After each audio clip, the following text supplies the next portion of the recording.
오늘 본문을 통하여서 함께 나눌 말씀의 제목은 믿음의 능력을 경험하는 삶입니다. 믿음의 능력을 경험하는 삶.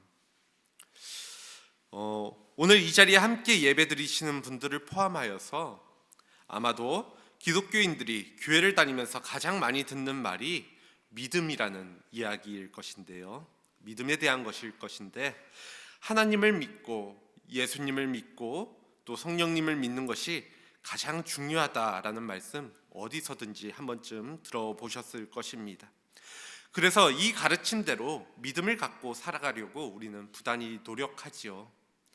이에 대한 성경 말씀도 많이 등장하게 되어집니다. 몇 구절만 소개를 하자면 요한복음 14장 1절 말씀에 하나님을 믿으니 또 나를 믿으라. 마가복음 9장 23절에 믿는 자에게는 능하지 못할 일이 없느니라. 또 마태복음 9장 22절에 따라 안심하여라 네 믿음이 너를 구원하였다라는 말씀들이 있습니다. 이러한 성경 구절만 본다면 믿음이라는 것이 어찌 보면 만사형통의 비법이나 또 주문처럼 받아들여지는 것도 사실입니다. 믿음 하나면 모든 것이 다 해결되는 것처럼 오늘 말씀들은 이야기하고 있기 때문이죠. 그러나 실제로는 아무리 믿음 생활을 잘 해도 인생을 살아간다는 것이 참 녹록한 것이 아닙니다. 때로는 믿지 않을 때와 비교하여서 별로 달라지는 게 없어 보이기도 하고, 또 오히려 믿지 않는 자들과 비교하면 더 암담하여지는 나의 삶을 비교해 볼 때도 있는 것이지요. 그래서 많은 기독교인들이 혼란스러워합니다.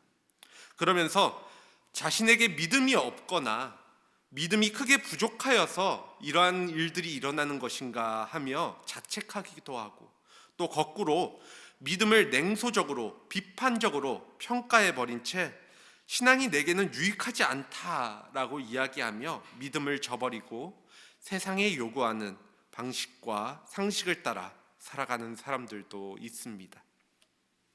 이렇게 자신의 믿음이 부족하다고 생각하는 쪽이나 믿음이라는 것에 회의를 느끼고 세상의 방식을 쫓아 살아가는 양극단의 모습은 그 모두는 믿음을 오해하거나 믿음을 경험하지 못한 데에서 벌어지는 모습들입니다. 그렇다면 도대체 믿음이 무엇일까?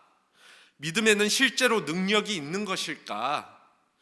우리는 세상을 살아가는 일을 생각하기에도 시간이 부족한 마당에 시간과 돈을 투자하면서 이렇게 교회에 나와 믿음 생활을 한다는 것에 그 이유는 무엇일까?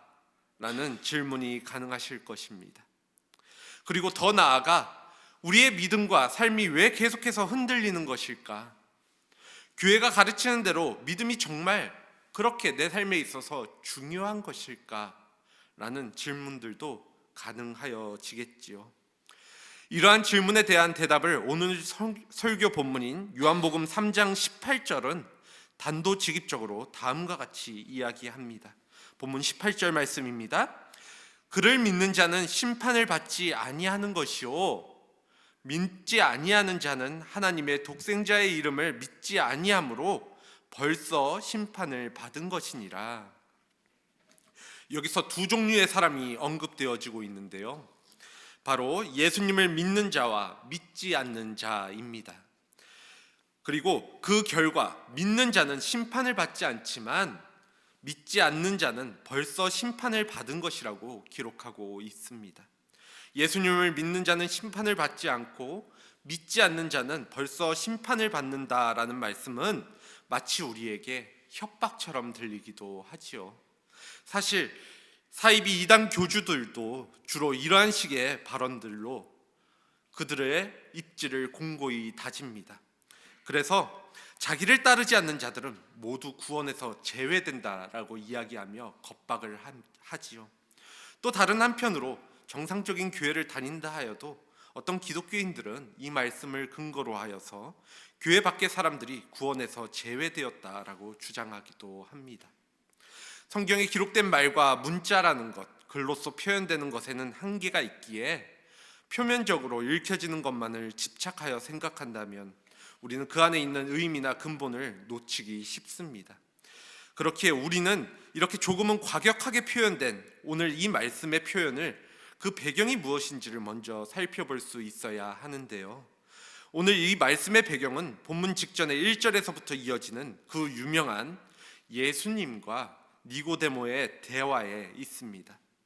바리새인이자 요즘의 대법관에 해당하는 당시 유대교 최고 법정인 산헤드린 회원이었던 니고데모라는 사람이 어느 날 밤에 예수님을 찾아와서 예수님을 향해서 당신은 하나님께로부터 오신 선생이라고, 당신에게 일어난 일들, 그 놀라운 이적들은 바로 당신이 하나님께로부터 오신 분이라는 사실에 대한 표적이라고 이야기를 합니다. 지방 변두리 목수 출신의 청년이었던 예수님을 향해서 하나님과 함께하는 분이라고 표현한 것은 당시 바리새인이자 또 산헤드린 회원으로서는 하기 어려운 발언이었습니다. 유대교 집권층이 할 수 있는 이야기는 아니었다라는 것이죠. 그런데 이러한 그의 발언을 듣고 예수님께서는 그에게 사람이 거듭나지 않으면 하나님 나라를 볼 수 없다라고 말씀하십니다. 조금은 뜬금없는 이야기인데 사람이 거듭나지 않으면 하나님의 나라를 볼 수 없다라고 말씀하시지요. 그 뒤로 그 유명한 거듭남에 대한 질문과 답변이 그 둘 사이에 오고 갑니다. 여기서 니고데모의 입장은 사람이 어떻게 거듭날 수 있습니까?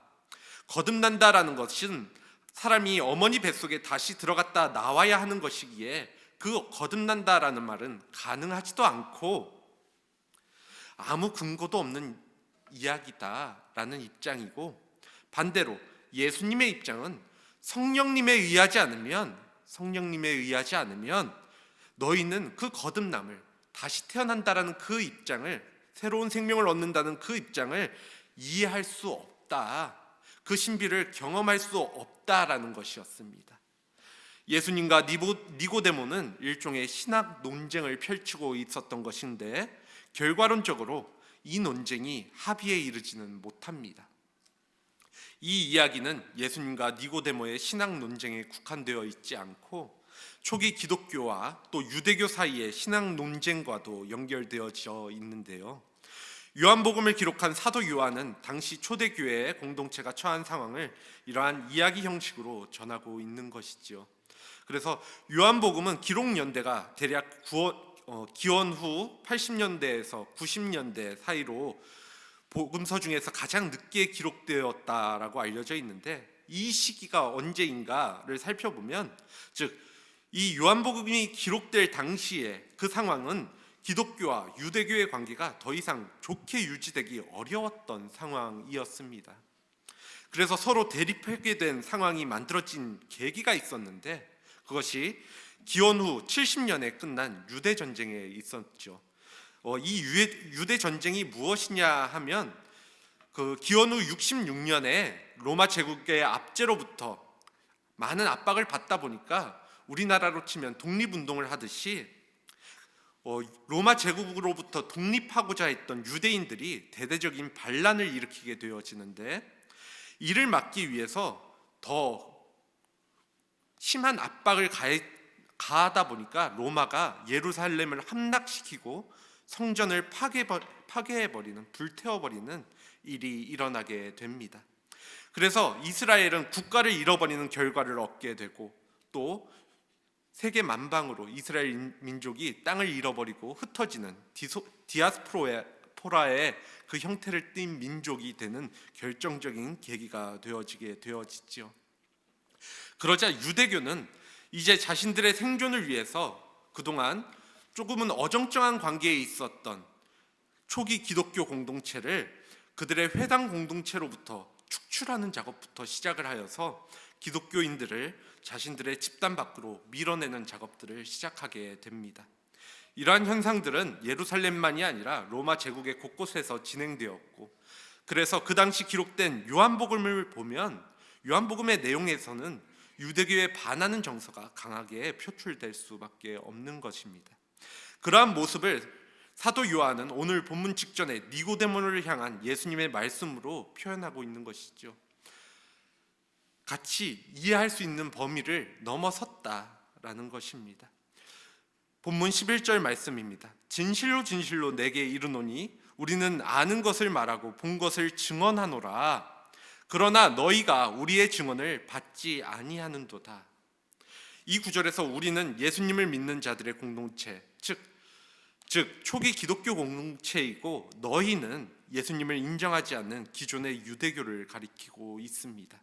그래서 이 말씀을 보면 초기 기독교가 십자가에 달렸던 예수님이 바로 하나님의 독생자 그리스도라는 사실을 분명하게 경험하였고 그것을 전했지만 유대교는 그것을 거부했다라는 것이지요.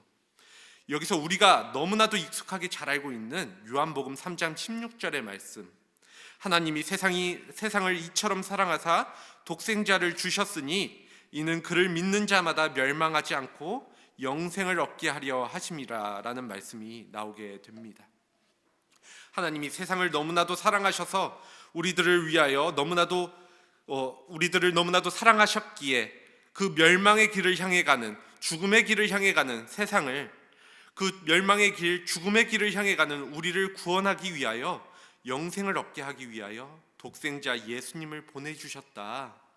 즉 예수님이 그러한 구원자이시다, 메시아이시다, 그리스도가 되신다라는 말씀을 유대교는 인정하지 않으므로 기독교가 주장하는 예수님이 구원자이시다, 메시아이시다, 또 그리스도가 되신다라는 그 증언을 배척하였다라는 것입니다. 거부하였다. 그리고 그 증언을 받아들이지 않는 것이 아니라 기독교를 자신들의 공동체 안에서 받아들이지 않기 시작한 것이죠. 이러한 상황에서 초기 기독교는 예수님과 니고데모가 합의에 이르지 못한 것처럼 더 이상 유대교와의 대화를 이어갈 수 없었던 것입니다. 이러한 상황을 배경으로 이해하시고 처음에 인용한 요한복음 3장 18절 말씀을 다시 한번 생각해 보시기 바랍니다. 예수님께서는 자신을 그리스도로 믿는 자와 믿지 않는 자가 있고, 그렇게 예수 그리스도를 믿는 자는 심판을 받지 않을 것이며 믿지 않는 자는 심판을 이미 받았다라고 말씀하셨습니다. 어떤 이들은 심판을 단순히 불행한 일이 일어나는 것으로 생각하는 경우가 많이 있는데요. 이러한 것이지요. 신앙생활을 게을리했기 때문에, 믿음이 부족했기 때문에 교통사고가 나고 큰 병에 걸리는 것이라고 생각하거나, 심지어 목회자를 거부하거나 교회를 떠나면 나쁜 일이 일어날 것이라고 협박하는 사람들이 있습니다. 그래서 불행한 일을 겪고 있는 사람들에게 너 왜 그런지 알아? 너 예수 안 믿어서 그래. 너 교회 안 다녀서 그래. 라고 이야기하는 사람들 주변에서 가끔씩 보게 되는 것이죠. 마치 우리가 잘 알고 있는 욥기에서 욥의 친구들이 욥에게 하는 주장처럼 말입니다. 하지만 그러한 주장은 사실이 아닙니다. 그러한 불행은 믿음이 있고 없고와 관계없이 우리 주변에서 일상적으로 일어나는 일이라는 것입니다. 예수 그리스도를 정말로 진실되게 믿어도 병에 걸리는 사람들이 있고, 진로를 걱정해야 하는 사람들이 있고, 또 경제적으로 어려운 사람들이 있다라는 사실 우리 모두는 잘 알고 계실 것입니다. 그렇기에 본문이 말하는 믿지 않는 자가 이미 심판을 받은 것이라는 말은 더 궁극적인 이야기입니다. 예수 그리스도를 믿고 그분이 하나님의 아들로서 우리의 구원자이시라는 사실을 인정하면 구원이 있다라는 말은, 반대로 이야기하면 그를 믿지 않는 사람들은 구원과 관계가 없는 사람, 구원과는 멀어진 사람이 되는 것이죠. 그러한 상황이 바로 하나님의 심판이라고 요한복음은 이야기하고 있는 것입니다. 흔히 사람들이 말하는 지옥의 유황불 속에 들어가 고통받는 것이 심판이 아니라 믿지 않는 것 자체가 이미 심판받고 있는 것이라고 말씀하고 있다라는 것입니다. 이러한 말씀을 들으면 예수님을 믿지 않는 지금의 상태가 왜 심판이냐 이해되지 않는다, 실감나지 않는다라고 말씀하시는 분들 있으실 것인데요. 오늘 본문이 니고데모를 대표해서 거론하고 있는 유대인들도 마찬가지였습니다. 그러한 생각을 했다라는 것입니다. 그들에게 인격적인 결함이 있거나 종교적인 열심이 부족하거나 하나님을 향한 열정이 뜨겁지 않아서 그들이 예수님을 그리스도로 믿지 못하는 것이 아니었습니다. 그들이 예수님을 그리스도로 인정하지 못하고 믿지 못하는 것은 오히려 자신들의 경험이나 율법과 같은 그러한 것들로 만들어 놓은 작은 세계, 자기의 그 시야의 그 작은 세계에 자신들이 갇혀 있다라는 것이 바로 그 근본 이유에 있습니다. 유대인들은 나름대로 그들의 종교적인 체계인 율법 안에서만 하나님을 경험했기 때문에 예수 그리스도에게 일어난 그 놀라운 구원의 사건을 이해하려고 해도 이해할 수 없는 것이죠. 그것을 바라볼 수 있는 눈이 없는 것입니다. 어찌 보면 사람이라는 존재가 그렇습니다. 내가 경험한 만큼, 내가 느끼고 체험한 만큼만 알 수 있고 보이게 되는 것이죠. 그래서 앞의 말씀으로 우리가 돌아가 보면 그들의 관점에서는 거듭남도 어머니 뱃속에 들어갔다 나오는 것만 생각하게 되는 것, 그것이 그들의 한계였다라는 것입니다. 그것을 의미를 파악하는 데 있어서 그들의 생각은 그 정도에 머물러 있었던 것이죠. 하지만 성령님을 통해서 바라볼 수 있게 되어지는 그 세계는, 성령님을 통하여서 경험되어지는 그 세계는 더 큰 세계, 즉 예수 그리스도를 통하여서만 거듭날 수 있고 그동안 보이지 않았던 하나님 나라를 바라볼 수 있게 되어지는, 즉 구원을 얻을 수 있다라는 그 놀라운 진리를 깨닫게 되어지는 그러한 세계를 볼 수 있는 시야를 넓혀줄 수 있다라는 것입니다. 마치 이런 것이죠. 여기 계신 분들이 다 인생의 지혜가 있으신 연륜이 차신 분들이신데, 만약 유치원생들, 아니 더 나아가서 더 높여서 중학생, 초등학생, 고등학생들에게 아무리 여러분들의 인생의 노하우나 인생을 살아가는 방법을 가르친다 하여도 그들은 온전히 그것을 받아들이지, 이해하지 못합니다. 그만큼 나이를 먹게 된 뒤에 그러한 조언들이 눈을 뜨게 만들고 가슴에 울림을 주지, 어릴 때에는 그러한 것들이 귀에 들어오지도 않고 또 공감도 되지 않는 것이죠. 왜냐하면 그 어른의 세계를 바라보고 이해하기에는 그 아이가 아직은 좁은 세상 속에서 자신이 경험한 것만 가지고 살아가기 때문에 말입니다. 그것을 경험한 사람들만 이해할 수 있는 이야기가 있다라는 것입니다. 마찬가지로 오늘 본문 앞에 예수님과 니고데모 사이의 대화가 합의에 이를 수 없다라는 것은 당연한 일입니다. 예수님의 시각에서 바라보는 세상은 니고데모의 좁은 세계관 속에서는 이해할래야 할 수 없는 넓은 시야였다라는 것이죠.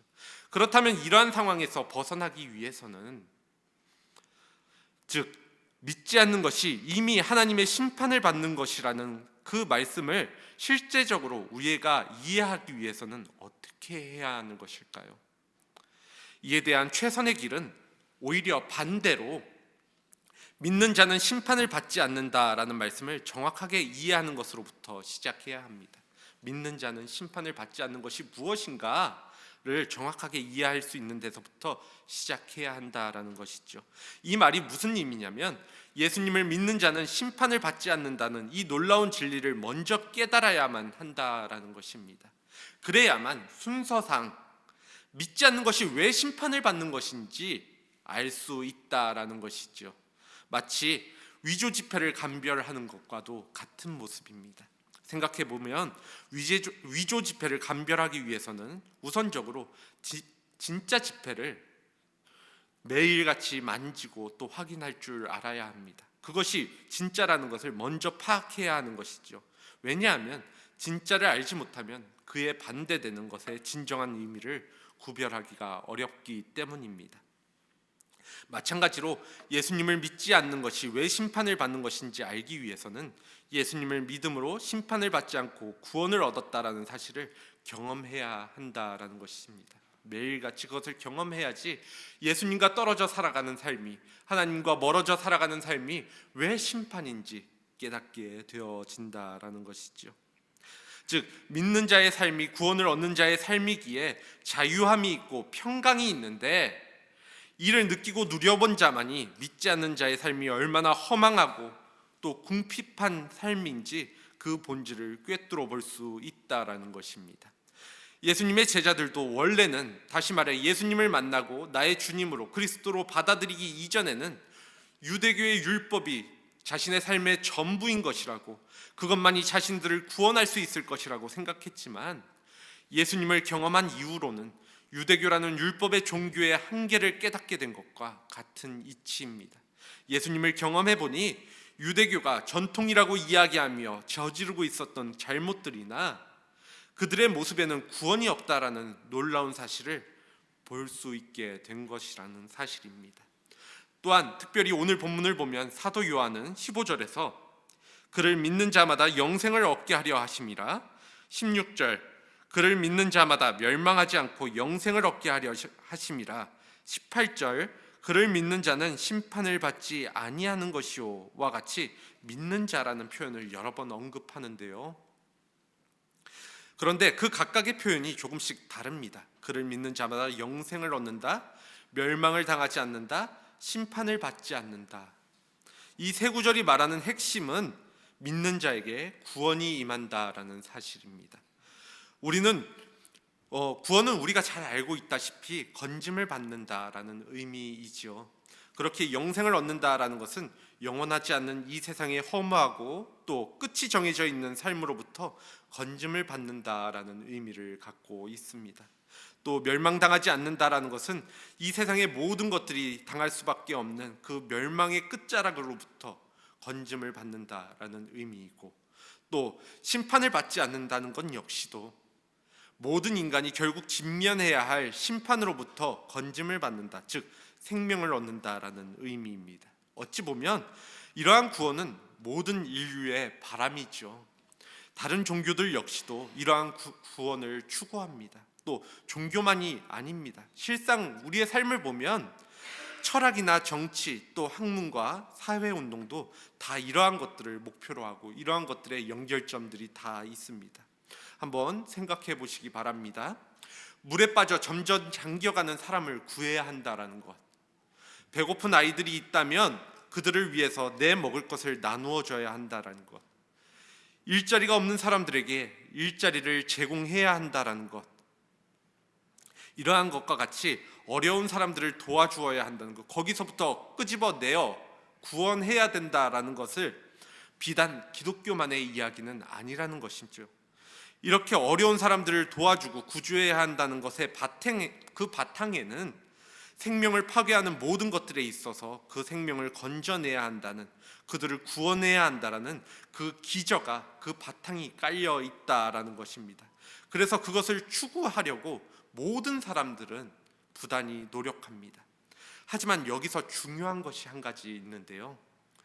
기독교는 구원은 오직 예수 그리스도를 믿을 때에만 주어진다라고 주장한다라는 것입니다. 이는 먹는 것, 일자리, 또 병에 걸리는 것, 이러한 것들을 해결받는 것이 중요하지 않다라는 것이 아니라 그것보다 더 중요한 진리, 우선순위, 즉 예수 그리스도를 믿는 것 때문에 그러한 문제들이 해결되어지는 것보다 더 큰 기쁨과 은혜가 우리에게 허락되어진다라는 사실을 안다라는 것이죠.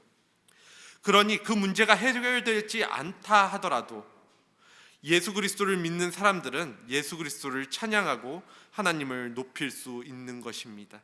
더 큰 기쁨과 사랑을 경험하고 있으니까 말입니다. 오늘 우리는 이 사실을 진리로 믿고 있는 사람들입니다. 예수 그리스도를 통해서 이러한 구원을 경험한 사람들이라는 것입니다. 물론 아직까지 그 사실을 믿지 못하는 분들도 있을 것이고, 또 기독교인이라는 명분은 있지만 그것을 실감하지 못하는 분들도 계실 것입니다. 그렇기에 믿는다라는 것이 무엇인지를 우리는 잘 생각해야 합니다. 여기서 중요한 것은 믿는 사람 그 자체가 아니라 그 믿음의 대상에 있습니다. 믿는 사람, 즉 우리는 여러 가지 면에서 취약할 수밖에 없지요. 믿는 사람인 우리는, 그 대상은 취약할 수밖에 없습니다. 그래서 자기 욕망의 실현을 믿음이라고 착각하기도 하고, 또 자기 연민을 믿음으로 포장하기도 하지요. 그렇기에 우리의 믿음이라는 것은 우리가 믿는다고 하여서, 즉 우리의 노력으로 믿어지거나 우리의 역량으로 믿어지는 것이 아니라는 사실을 잘 알고 계셔야 합니다. 왜냐하면 우리는 불완전하기 때문에 말입니다.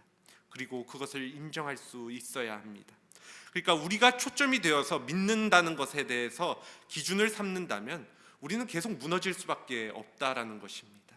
그렇기에 우리는 믿음을 생각할 때 믿는 우리 자신에게 초점을 주거나 기준을 두어서 생각할 것이 아니라 오히려 반대로 우리의 믿음의 대상에 초점을 두고 다시 생각해 볼 수 있어야 합니다. 당연하게도 우리 믿음의 그 대상은 예수 그리스도입니다. 유대인들에게 믿음 자체가 없었던 것은 아니었음을 우리는 잘 알고 있습니다. 그들에게 누구보다 뛰어난 열정이 있고 믿음이 있었지요. 그리고 신앙과 믿음을 갖고 있었던 사람들입니다. 하지만 그들은 그들 자신에게 초점이 있었기 때문에 내가 얼마나 열정적으로 또 열심을 다해야 그렇게 믿어야 구원을 얻을 수 있을 것인가에 초점이 있었기 때문에 그들은 잘못되었었던 것이죠. 그러다 보니 그 대상을 바라보지 못하게 된 것입니다. 그래서 예수 그리스도에 대한 이해와 그분을 제대로 바라볼 수 있는 눈이 깨어있지 못하게 되었던 것입니다. 그래서 예수 그리스도에게 일어난 사건, 다시 말해서 우리에게 구원을 허락하시기 위해 이 땅에 오셨고 십자가를 지셨으며 부활하셨다는 이 놀라운 사실을 깨닫지 못하고 또 인정하지 못하고 그분을 메시아로, 그분의 모든 일을 하나님의 구원의 사건으로 받아들일 수 없었던 것입니다. 우리는 다행스럽게도 사도들을 통해서 기록되진 말씀을 통하여 예수 그리스도에게 일어난 사건이 무엇인지를 잘 알고 있습니다. 그리고 2000년의 기독교 역사를 통하여서 그동안 기독교가 걸어온 모습들을 통하여서 그것의 의미를 점점 더 깊이 있고 또 삶의 실제적인 모습을 통하여서 폭넓게 알게 되어지고 있지요. 그리고 그 결과 결국 우리는 예수님이 그리스도라는 사실을 성령님을 통하여서 바라볼 수 있게 되어졌습니다. 내가 한 것은 아무것도 없습니다. 그러니 그 모든 것이 하나님의 은혜임을 고백할 수밖에 없는 것이죠. 이제 말씀을 정리합니다. 예수 그리스도에게 일어난 하나님의 구원의 사건은 그전까지 없었고 앞으로도 없는 것이자 완전히 새로운 것이었습니다. 유대인들을 비롯해서 당시에 아무도 예상하지 못할 정도의 놀라운 절대적인 평화와 기쁨을 허락하여 주는 일이었다라는 것이죠. 그래서 요한복음을 기록한 사도 요한은 예수 그리스도를 믿으면 영생을 얻는다고, 구원을 받는다라고 말할 수밖에 없었고 그분을 믿으면 멸망당하지 않고 심판당하지 않는다라고 외칠 수밖에 없었습니다. 그야말로 전혀 새로운 차원의 구원에 대한 경험을 했기 때문에 말입니다. 이러한 경험이 확고했기 때문에 초기 기독교인들은 유대교의 압력에 또 세상의 압력에 굴하지 않고 자신들의 믿음의 길을 끝까지 달려갈 수 있었습니다.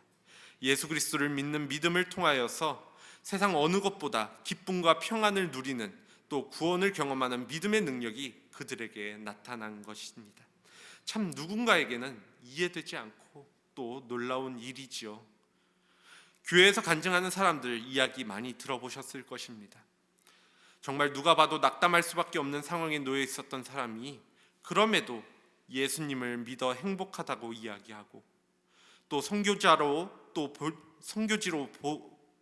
선교지를 보더라도 정말 어려운 상황 속에서 기쁨이 있다라고 고백하는 사람들이 여전히 많이 있습니다.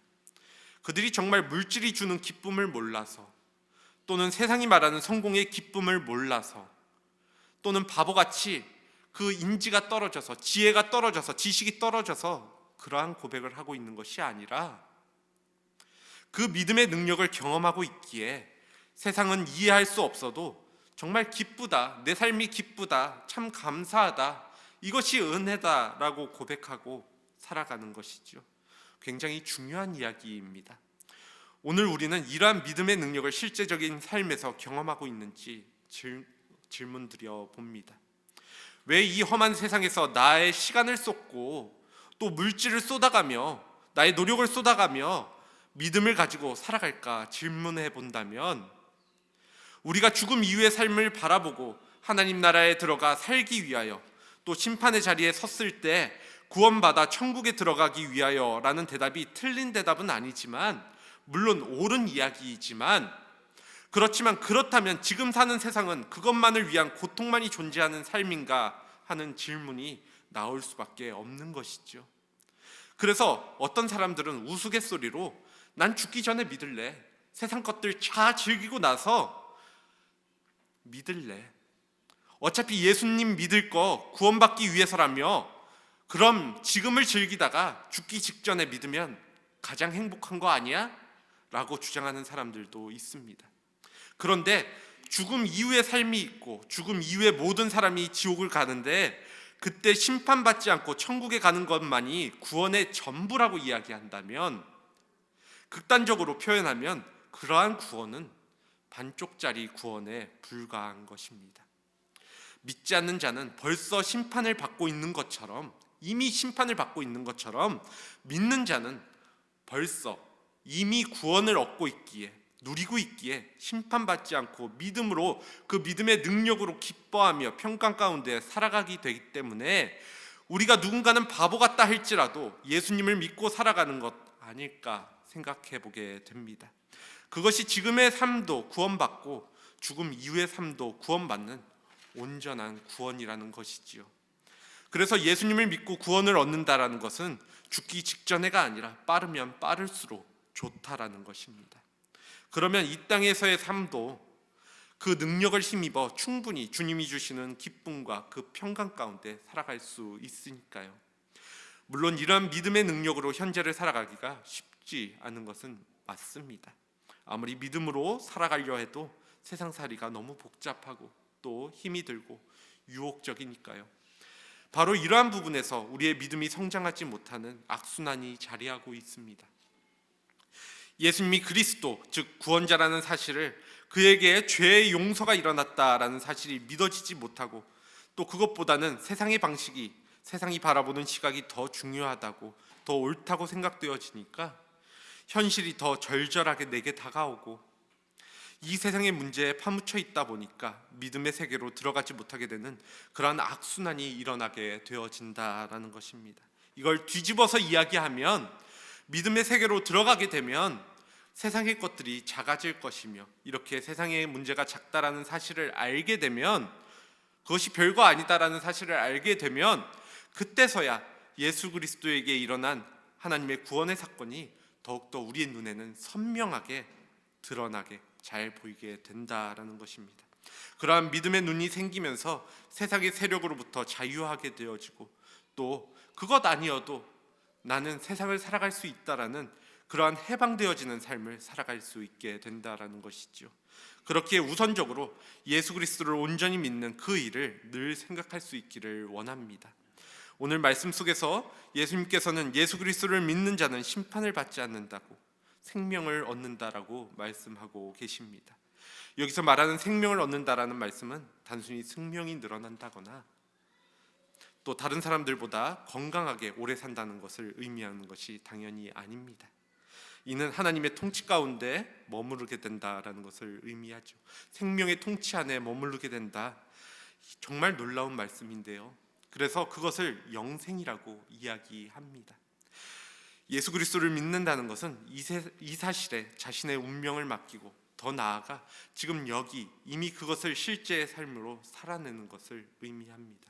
그 삶 가운데 하나님의 고유한 방식으로 그 능력을 허락하여 주실 것을 믿으며 살아가는 것이지요.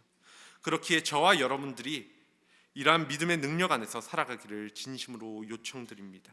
다른 것은 별로 중요하지 않습니다. 그것보다 중요한 것은 없습니다. 경제 형편이 여의치 못해서 넉넉하게 헌금을 하지 못하여도, 또 다른 일로 바쁘거나 건강이 허락되지 않아서 교회 일에 전념하지 못하여도 괜찮습니다. 세상에 인정받지 못해도 괜찮습니다. 그러나 여러분이 믿음의 능력으로 살아간다는 것은 절대적인 것입니다. 그렇기에 앞에서 인용한 본문 18절의 말씀을 다시 한번 읽어드리도록 하겠습니다. 이 말씀이 여러분들의 영혼에 깊숙이 각인되기를 바라는데요. 그를 믿는 자는 심판을 받지 아니하는 것이요, 믿지 아니하는 자는 하나님의 독생자의 이름을 믿지 아니하므로 벌써 심판을 받은 것이니라. 이 놀라운 사실을 깨달을 수 있는 믿음이 우리 가운데 있기를 원하고, 또 그 믿음을 통하여서 내게 주신 하루하루의 삶을 능력 있는 삶으로 살아갈 수 있는 우리 한사랑교회 공동체 모두가 되어지기를 간절히 소원합니다. 이 시간 함께 기도하도록 하겠습니다.